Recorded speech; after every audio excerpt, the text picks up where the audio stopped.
सभी का स्वागत है आपके YouTube channel Jafar educational board में। तो आज की इस वीडियो में हम देखने वाले हैं आपके क्लास 10 के जितने भी स्टूडेंट हैं सभी का एसएसटी का मॉडल सेट। और मॉडल सेट कहेंगे तो ये क्वेश्चन जितना है आपका जो बहुत ही इंपॉर्टेंट है और इस सब क्वेश्चंस को बहुत ही एनालिसिस करके निकाला गया। जितने भी क्वेश्चन आप देख रहे हैं आपके एग्ज़ाम के लिए बहुत ही इंपॉर्टेंट है।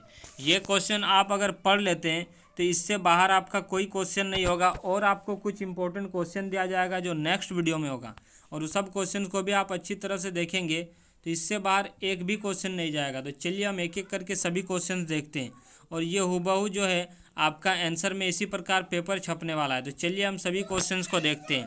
और वन क्वेश्चन जिसमें से क्या बताया गया कि निरंकुशवाद से आप क्या समझते हैं, हम सभी क्वेश्चंस को आपको डीपली समझाएंगे। बताया गया कि निरंकुशवाद का सामान्य अर्थ है कि एक ऐसी सरकार या शासन व्यवस्था जिसकी सत्ता पर किसी प्रकार का कोई अंकुश नहीं होता है, यानी वैसा सरकार हो जिस पे क्या है किसी प्रकार का कोई दोष नहीं लगा सकता है। ऐसे इतिहास में देखेंगे तो इतिहास में ऐसे राजशाही सरकार को निरंकुश सरकार कहते हैं जो अत्यंत केंद्रीकृत सैन्य बल पर आधारित और दमनकारी सरकार होती है। आपको सिंपली याद रखना है कि किसको हम बोलेंगे निरंकुशवाद, ना वैसी सरकार होगी जिसकी सत्ता पर किसी प्रकार का कोई दोष नहीं लगाया जा सकता। इस प्रकार की जो सरकार होती है उसको हम क्या बोलते हैं, निरंकुशवाद कहते हैं। चलिए हम नेक्स्ट क्वेश्चन की ओर बढ़ेंगे जिसमें से क्या बताया गया है। इसमें आप देख सकते हैं बताया गया है क्या कि वियतनाम की केवल 1/3 विद्यार्थी ही स्कूली पढ़ाई सफलतापूर्वक कर पाते थे। इसकी व्याख्या करना, ये क्वेश्चन देखेंगे आप 2011 में पूछा हुआ है। तो आपका जो इम्पोर्टेंट क्वेश्चन है बताया गया कि वियतनाम में शिक्षा काफ़ी महंगी थी, इसलिए गरीब अपने बच्चों को फीस देकर नहीं पढ़ा सकते थे। एंड देखेंगे साथ ही तो काफ़ी संख्या में वियतनामी छात्रों को परीक्षा में जानबूझकर फेल भी कर दिया जाता था, इसलिए वहाँ 1/3 विद्यार्थी ही क्या सफलतापूर्वक स्कूली पढ़ाई कर पाते थे। कहने का मतलब क्या है, शिक्षा बहुत महंगा था पहला, और दूसरा यदि देखेंगे तो वहाँ पे जानबूझकर क्या कर दिया जाता था, फेल कर दिया जाता था। ये फेल करने का कारण क्या होता था कि फेल यदि करेंगे तो क्या होगा कि स्टूडेंट आगे नहीं बढ़ पाएंगे। यदि आगे बढ़ जाएंगे किसी कारण तो क्या हो गया कि सरकार पे क्या होगा, दबाव डालेगा। उन लोग बहुत सारे मतलब आवाज़ उठा सकते हैं, आंदोलन खड़ा कर सकते हैं, इसलिए वहाँ पे जो देखेंगे तो वियतनाम में बढ़ने नहीं दिया जाता था आगे। वियतनाम में जो गरीब बच्चों को आगे बढ़ने के लिए फेल कर दिया जाता था ताकि क्या आगे ना बढ़ पाए। आगे चलिए हम देखेंगे नंबर 3 जिसमें से क्या बताया गया कि फ्रांसीसियों ने मेकोंग डेल्टा क्षेत्र में नहरें बनवाना और ज़मीनों को सुखाना क्या शुरू कर दिया। इसका क्या कारण है आप जानते हैं, आंसर देखिए। बताया फ्रांसीसी मेकोंग डेल्टा क्षेत्र में खेती का विस्तार करने चाहते थे और इसलिए उन्होंने इस क्षेत्र में ज़मीन को सुखाना आरंभ कर दिया। सिंचाई की सुविधा प्रदान करने के लिए बहुत सी नहरें खुदवाई गई और देखें तो भूमिगत जलधाराएं बनाई गई। इसके लिए कई लोगों को ज़बरदस्ती काम पर लगाया गया और इस व्यवस्था से चावल के उत्पादन में असाधारण क्या बहुत ही ज़्यादा वृद्धि हो गई और फलस्वरूप क्या 1931 तक वियतनाम संसार में चावल का बड़ा यदि देखेंगे तो तीसरे नंबर पे आने लगा, निर्यातक बन गया। यानी सबसे ज़्यादा चावल देखेंगे तो तीसरे नंबर पे कहाँ से आने लगा, वियतनाम से आने लगा। तो ये आपका आंसर हो जाता है। नेक्स्ट क्वेश्चन चलिए हम 4 देखेंगे और इसमें क्या बताया गया है कि सरकार ने आदेश दिया कि साइगोन नेटिव गर्ल्स स्कूल में उस लड़की को वापस कक्षा में ले जिसे स्कूल से निकाल दिया गया था। ऐसा सरकार ने क्यों किया था कि जो एक स्कूल था साइगोन नेटिव गर्ल्स स्कूल, वहाँ से क्या है कि एक लड़की बैठी थी जिसको क्या वहाँ से देखेंगे तो आगे बेंच में बैठी थी और उसको हटा के क्या पीछे कर दिया गया था। तो क्या कारण था आप यहाँ पे देख सकते हैं। बताया गया कि 1926 में साइगोन नेटिव गर्ल्स स्कूल जो वियतनाम में है एक विवाद उठ खड़ा हुआ। यह विवाद एक वियतनामी लड़की की सीट बदलने से पैदा हुआ। उसे कक्षा में अगली सीट से उठाकर क्या पीछे सीट पर जाकर बैठने के लिए कहा गया क्योंकि उस सीट पर एक फ्रांसीसी लड़की को बैठना था और इसी का कारण क्या विवाद बढ़ गया। जब लड़की ने सीट छोड़ने से इनकार किया तो स्कूल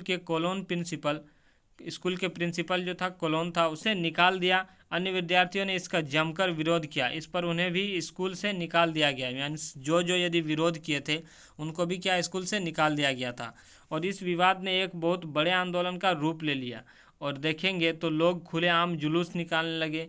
स्थिति नियंत्रण से क्या बाहर होने लगी। अतः फ्रांसीसी सरकार ने हार कर क्या प्रिंसिपल को आदेश दे दिया कि लड़की को पुनः स्कूल में ले लिया जाए और फलस्वरूप क्या होना, प्रिंसिपल को लड़की को वापस दाखिल लेना पड़ा। यानी ये जो लड़की थी उसको दोबारा स्कूल में ले लिया गया था क्योंकि वो आगे बेंच पे बैठी थी और उसको उठा के क्या पीछे कर दिया था। क्यों?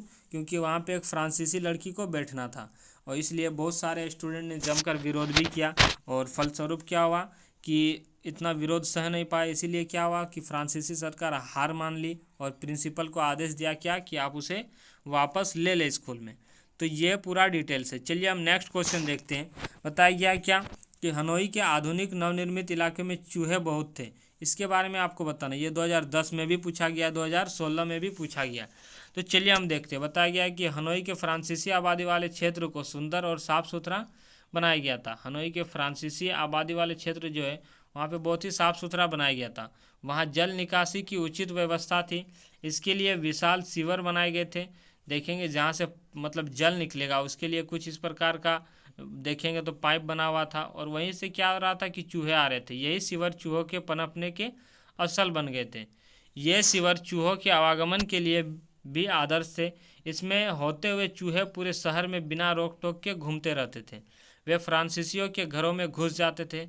अतः 1902 में देखेंगे तो उन्हें पकड़ने का क्या एक अभियान चलाया गया कि इसे पकड़ा जाए और उसके बदले में क्या कहा कि फ्रांसीसियों ने कहा कि इसके बदले हम इनाम भी देंगे और इस काम पर वियतनामियों को ही लगाया गया था। उन्हें हर चूहे के बदले में इनाम दिया जाने लगा। चूहों की संख्या का अनुमान इस बात से लगाया जा सकता है कि आप देख सकते 30 मई 2002 को एक ही दिन में कितना 20,000 चूहे पकड़े गए। तो समझ सकते एक दिन में 20,000 चूहे पकड़े गए तो कितना चूहे पनपते होंगे। तो ये आपका इसका राइट आंसर हो जाएगा। आप इसको अच्छी तरह से लिख सकते हैं। नेक्स्ट क्वेश्चन चलिए हम देखेंगे नंबर 6 और इसमें क्या बताया कि दांडी यात्रा का क्या उद्देश्य था। तो दांडी यात्रा का क्या उद्देश्य था, चलिए हम आंसर देखते हैं। आंसर क्या बताया गया कि गांधी जी ने नमक कानून भंग कर सविनय अवज्ञा आंदोलन शुरू करने का निश्चय किया। इसके लिए 12 मार्च 1930 को वे अपने 78 सहयोगियों के साथ साबरमती आश्रम से दांडी यात्रा, जिसको हम नमक यात्रा भी बोलते हैं, इस पर निकले और दांडी पहुंचकर 6 अप्रैल 1930 को देखेंगे तो उन्होंने समुद्र के पानी से नमक बनाकर नमक कानून भंग किया। क्योंकि सरकार की यदि बात करेंगे तो उसने नमक पर भी टैक्स लगा दिया था। इसलिए क्या उन्होंने कहा कि नमक कानून को तोड़ने का एक उपाय क्या है कि हम खुद से नमक बनाएंगे और इसी के साथ नमक सत्याग्रह, जिसको हम सविनय अवज्ञा आंदोलन कहेंगे, ये आरंभ हुआ और शीघ्र ही यह पूरे देश में फैल गया। तो आप इसको अच्छी तरह से लिख सकते हैं। ये मेरा आंसर है और एग्ज़ाम में उम्मीद है आप बढ़िया से लिखेंगे क्योंकि आपका एग्ज़ाम जो है जिस प्रकार पूछा जाता है क्वेश्चन हूबहू आपको इसी प्रकार लिखना है और ज़्यादातर देखेंगे तो आपको पूछा जाता है कि अपने शब्दों में लिखें। तो अपने शब्दों में क्या लिखेंगे, कहने का मतलब यदि आप खोट्टा है तो खोट्टा नहीं लिखना है, हिंदी में ही लिखना है। लेकिन अपने शब्दों कहने का मतलब क्या है कि ऐसे वर्डों का उपयोग करें जो क्या बहुत ही डिफ़िकल्ट ना हो, जिससे लगे कि ये बच्चा रट के गया है। इस प्रकार नहीं, साधारण वर्ड में लिखना है और बढ़िया वर्ड से लिखना है। तो चलिए हम नेक्स्ट क्वेश्चन की ओर जाते हैं और इसमें से क्या बताया गया कि रोलेट एक्ट क्या था। रोलेट एक्ट क्या था देखेंगे तो भारतीय क्रांतिकारियों की बढ़ती हुई क्रांतिकारी गतिविधियों से आशंकित होकर लॉर्ड चेम्सफोर्ड जो था उन्होंने न्यायाधीश सर सिडनी रोलेट की अध्यक्षता में एक समिति की नियुक्ति की। समिति की अनुशंसा पर 1919 में रोलेट कानून ना बना। इस एक्ट के अनुसार क्या था कि सरकार किसी भी व्यक्ति को बिना अभियोग चलाए अनिश्चित समय के लिए बंदी बना सकती थी। उसे अपील या फिर दलील या फिर वकील करने का कोई अधिकार नहीं था। रोलेट एक्ट क्या था, मतलब एक ऐसा कानून था जिसमें क्या था कि कोई भी यदि बाहर में एक संगठित होकर एक साथ किसी प्रकार की बात हो और शक के निगाह पे ही क्या करता था, उन्हें डायरेक्ट जेल में डाल दिया जाता था। ये एक प्रकार का कानून था जिसको हम क्या कहते थे, रोलेट एक्ट के नाम से जानते थे। अब यहाँ पे आप देखेंगे क्वेश्चन क्या है कि जलियांवाला बाग हत्याकांड पर एक संक्षिप्त टिप्पणी लिखे और यहाँ पे देखेंगे इसके बारे में निबंध बताना है या फिर आपको यहाँ पूछ देगा कि इसके बारे में व्याख्या करें, इसका वर्णन करें, तो आपको यही आंसर लिखना है। यहाँ पे कन्फ्यूज़न नहीं होना चाहिए क्योंकि कोई बोलता है कि निबंध लिखने बोला है, कोई बोलता है क्या कि टिप्पणी करें या फिर व्याख्या करें, तो सबका अर्थ वही होता है। आगे देखेंगे इस क्वेश्चन को इस प्रकार भी आपको पूछा जा सकता है कि जलियांवाला बाग हत्याकांड कब, क्यों और कहाँ पे हुआ था, ये भी पूछ सकता है। तो चलिए हम एक एक करके आंसर को देखते हैं। इसमें आंसर में क्या बताया गया है आप देख सकते हैं। यहाँ पे बताया गया कि 13 अप्रैल 1919 को जलियांवाला बाग हत्याकांड हुआ। आप देख सकते हैं कब हुआ, बताया गया 13 अप्रैल 1919 को। ये ऑब्जेक्टिव में भी आपको पूछ सकता है। उस दिन अमृतसर में बहुत सारे गाँव वाले सालाना बैसाखी मेले में शिरकत करने के लिए जलियांवाला बाग मैदान में जमा हुए थे। और उसी टाइम क्या होता, लोग सरकार द्वारा लागू किए गए दमनकारी कानून जिसको हम रोलेक्ट एक्ट कहते थे, इसमें क्या है, इसका विरोध प्रकट करने के लिए एकत्रित हुए थे। यह मैदान चारों तरफ से बंद था। शहर से बाहर होने के कारण लोगों को यह पता नहीं था कि इलाके में मार्शल लॉ लागू किया जा चुका था, और इसी के कारण क्या था, मार्शल लॉ लागू हुआ था और जनरल डायर हथियारबंद सैनिकों के साथ वहाँ पे पहुँच गया उस मैदान पे। और देखेंगे तो उस मैदान से बाहर निकलने के सारे रास्ते क्या बंद कर दिए गए थे।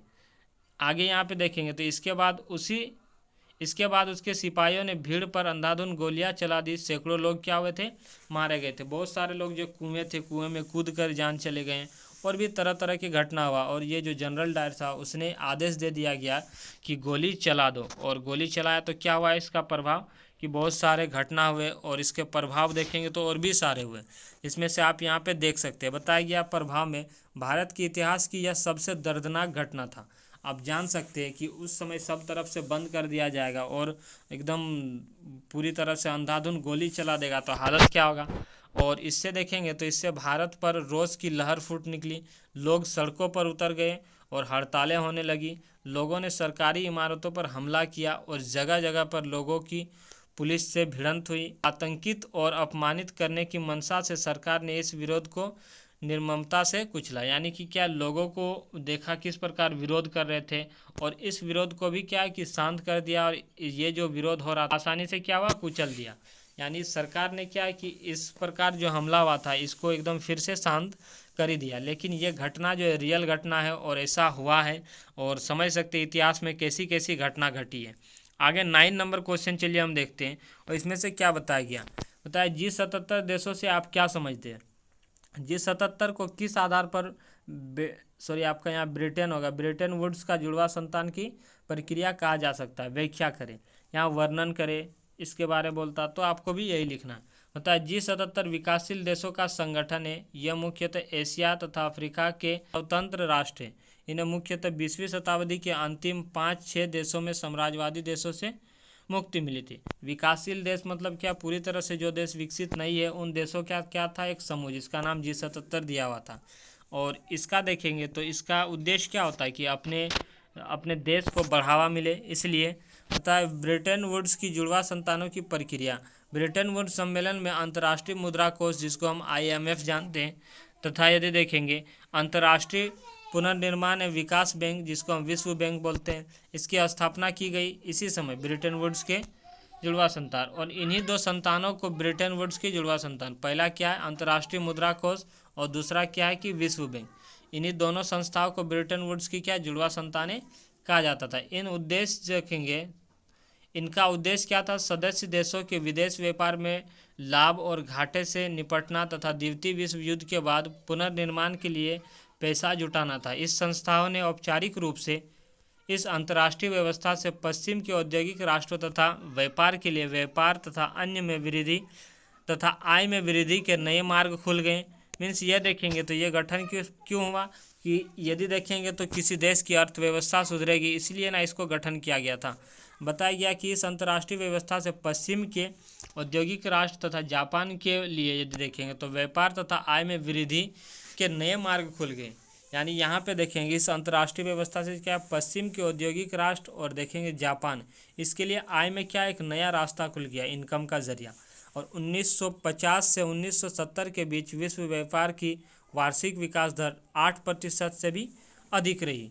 आप देख सकते हैं 1950 से देखेंगे 1970 के बीच तो विश्व व्यापार की वार्षिक विकास दर देखें तो 8% से भी अधिक रह गई। और दूसरी ओर विकासशील देश विकसित देशों के बराबर पहुंचने का हर संभव प्रयास करते रहे। मीन्स जो देश विकसित हो चुका था उस देश के बराबरी में आने के लिए बहुत सारे प्रयास कर रहे थे। उन्हें कच्चे माल के उचित दाम मिले और वे अपने तैयार माल को विकसित देशों के बाज़ारों में बेच सके। तो यही जो है G77 देश था, इन्हीं को क्या कि कच्चे माल मिले और उसको अच्छी तरह से तैयार करके अन्य जो है विकसित देश उस पर बेचने लगे। अपने लक्ष्य को पाने के लिए विकासशील राष्ट्र G77 के रूप में संगठित हो गए। और अपने लक्ष्य यानी क्या कि हमें डेवलप करना, तो डेवलप करने के लिए क्या है कि सबों ने निर्णय लिया, जितने भी G77 संगठन के जितने भी देश आते हैं सभी ने निर्णय लिया और इसी का नाम क्या हुआ कि अपने विकासशील को बढ़ाना है, जिसका नाम G77 के रूप में एक संगठित बना। के आधार पर देखेंगे तो ब्रेटन वुड्स को ये जुड़वा संतान की प्रक्रिया कहा जाता था। मीन्स क्या है कि आप दो को याद रखिएगा, एक IMF एंड देखेंगे दूसरा क्या विश्व बैंक। इसकी स्थापना हुई तो इसको क्या ब्रेटन वुड्स की जुड़वा संतान के रूप में जाना जाता था। तो ये सभी क्वेश्चन आपका 9 क्वेश्चन है जो बहुत ही इंपॉर्टेंट है।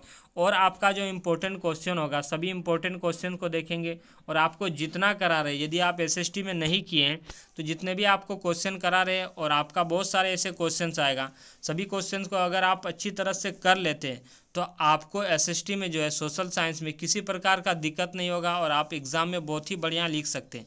सभी इंपॉर्टेंट क्वेश्चन है, इससे बाहर आपको क्वेश्चन नहीं रहता है। लगभग आपका क्या यही क्वेश्चन है, आपका यदि पूरी तरह से लिख सकते हैं तो 95+ तो आपको इससे मिल ही जाएगा, जितने आपको क्वेश्चन करा रहे हैं SST का। तो सभी क्वेश्चंस को कर ले और नेक्स्ट वीडियो में हम आपको SST का ही और भी बहुत सारे इंपॉर्टेंट क्वेश्चन कराएंगे।